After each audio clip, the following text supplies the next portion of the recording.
Wings এর ওয়াল পেইন্টিংটা তোমরা দেখছো, এই ওয়াল পেইন্টিংটা করেছিলাম আমি ১ বছর আগে। দেখো কালারটা একটু ফেড মতো লাগছে কারণ এটার সারফেসটা অতটা স্মুথ নয়।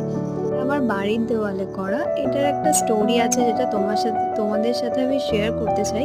এটা ১ বছর আগে আমি যখন করেছিলাম তখন আমার শরীরটা প্রচন্ড খারাপ ছিল। প্রচন্ড জ্বরে মধ্যে শুয়েছিলাম আমি। এভাবে রেস্ট করতে যেটা হয় আমার খুব অস্থির লাগে। আমার ভালো লাগে না। এটা তোমাদের সাথে হয় কিনা জানি না। তখন আমার মনে হয় যে একটু ছবি আঁকি তাহলেই আমার মনটা ভালো হয়ে যাবে।